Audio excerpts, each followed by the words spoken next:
let's jump into problem 12.4a. We're dealing with goodwill. Goodwill is when a company buys another company and pays more than the fair value of the net identifiable assets. They pay more than the fair value of the assets minus the fair value of the liabilities. And why would you do that? Well, because the reason you bought the company might be above and beyond the fair value of the assets, right? You could buy it for competitive reasons. You could buy it to secure your own supply chain. You could buy it to keep it out of a competitor's hands. You could buy it because it has a great reputation that is just not captured anywhere in the accounting records, and you might be overpaying based on the value of the assets. Let's read on. On January 1st, 2031, massive company acquires small company for $1.2 million cash. Details of Small's balance sheet are below. And we can see, and we're not interested in book values here. We're interested in the fair values. That's what we as Massive are going to put these assets on our books for if we buy Small. And so you can see the assets are $1 million and the liabilities are around $300,000. So it's $700,000 difference. But we paid $1.2 million for like $1 million worth of assets, $300,000 worth of liabilities. Wow, that's a big overpay. Let's read on. It says, in considering the purchase, Massive considers an internally developed patent of Small, not on their balance sheet, to be significant.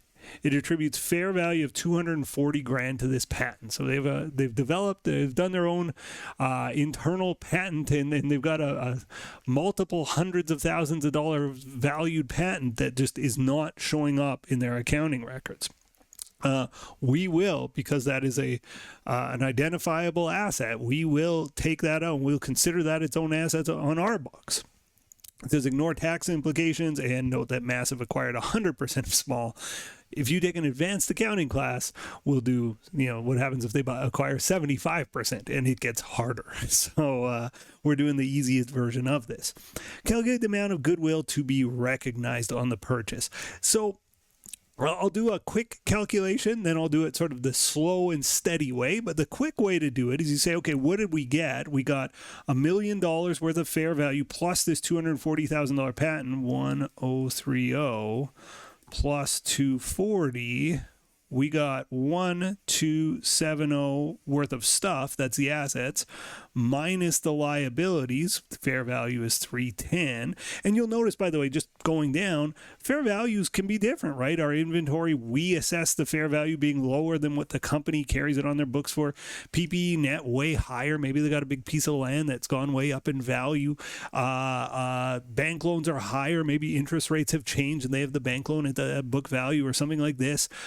But in any event, fair value can be different from the book value for a lot of things, and you have to assess that as the purchaser. What is this worth? So anyway, the fair value of the assets, 1270. The fair value of the liabilities, 310.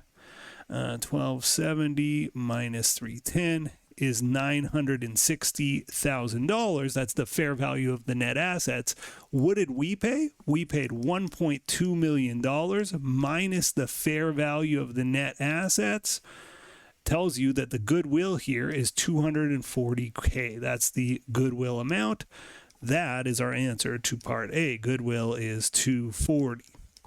Now, often in intermediate accounting, they'll ask you to do a journal entry to reflect this. What you learn in advanced accounting is this journal entry is typically not what's done, but as a teaching device, it's really good. So I'm going to show you the sort of straightforward journal entry, and then when you do advanced accounting, you'll kind of forget about this and do it a different way. Here is the straightforward journal entry. This wasn't asked for in this question, but it is often asked, so I'll show you it.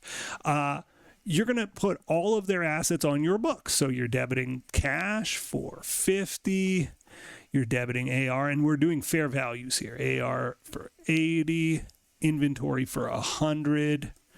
You're doing PPE for 800. Not 80, 800. And there's one other asset we mustn't forget. It's this patent, $240,000 patent that we attribute a fair value of $240 to. Well, we got to put it on our books. So debit patent $240, and it goes with our intangibles now, and we do think it's worth that. We've got to credit the liabilities, and again, at their fair value. So we're going to credit AP 60. and we're going to credit bank loans for $250. And you'll notice we don't take on their equity. Remember, equity is the scoreboard of what the company has earned for their shareholders, not for us, right? Our equity is our equity, their equity is their equity, and so we don't take aboard their shareholders' equity. Okay, so what else do I have to credit? I have to credit cash. Of course, we paid cash for this. Kind of quirky that we debit cash, their cash, we credit cash, our cash. We could have theoretically worked out a deal where we net this out, but we didn't. And we credit cash for 1.2 mil. What we find here is that debits don't equal credits. So let's add up our debits. 50 plus 80 plus 100 plus 800 plus 240. I get 1270. Oops. 1270 of debits, and 60 plus 250 plus 1200. I get 1510 of credits, and I'm off by 240. What on earth could that 240 be? It's our goodwill. So we're going to debit goodwill to make this thing balance. So very commonly you'll be asked to do that, and I think it makes good sense, right? You debit their assets to bring them on board. You credit their liabilities to bring those on board. You credit your cash or whatever you paid for the thing to pay them, and then you're going to not balance, and the balancing entry goes to goodwill. So that's another way of calculating goodwill. That's the long way, but I think it's a good explanatory way rather than the shortcuts I showed you. Let's move on to part B. Assume Massive is a public company. Is goodwill amortized? Well, it doesn't matter if it's US GAAP, IFRS, if it's a public company, we do not amortize goodwill. What do we do if we don't amortize goodwill? We test for impairment every year, and even more frequently than, but at least every year, we're testing to see if the goodwill has declined in value. We overpaid by $240,000 because whatever reasons we overpaid, right, for some competitive edge to secure our supply chain. Is that reason still valuable to us? If so, we don't write it down. It's testing for impairment each and every year, or even more frequently than that, but at least every year. If the companies were not public, if they were smaller companies in the US or Canada, we may depreciate goodwill or amortize goodwill. I think the maximum period is 10 years, and you would just typically straight line it. But for a big public company, no. Last one.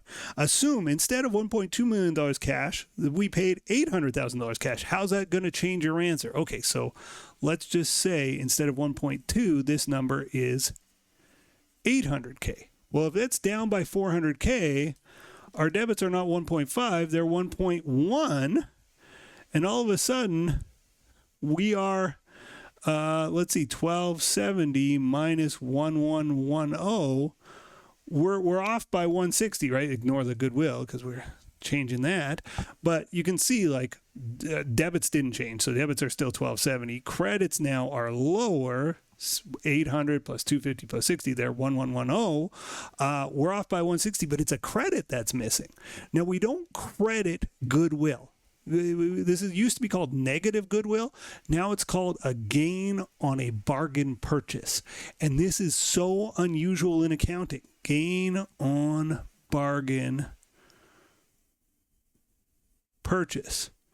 And what makes it unusual is, generally speaking, when you buy something, you don't get to experience a gain. You don't get to record a gain. This is the exception, but it is a pretty unusual situation. And I want you to think about buying an asset. You bought a car. The car's list price was $40,000. You got it for $25,000 for some reason that you just got a great deal. You would go debit car, credit cash, $25,000. You don't get to go debit car 40, credit cash 25, credit gain 15. No. So very unusual for us to buy something and record a gain on the purchase, but this is that unusual situation. So there you go. So it says, assume instead of 1.2, we paid 800. How would the treatment of goodwill be different? Well, there is no goodwill. We experience a gain on bargain purchase, and gain is a revenue on the income statement. There you go, though. We've solved. We made it to the end. If you made it to the end, smash that button. Thanks for watching. I gave you a high 10 there. I'm not sure what came over me. This is the last video in this sort of section, so I think I'm happy that to be done this group. That's it. See you in the next video. Bye-bye. The next video in our series is right up here, and if you want a supercut of all of the videos in this series, that's the one down below.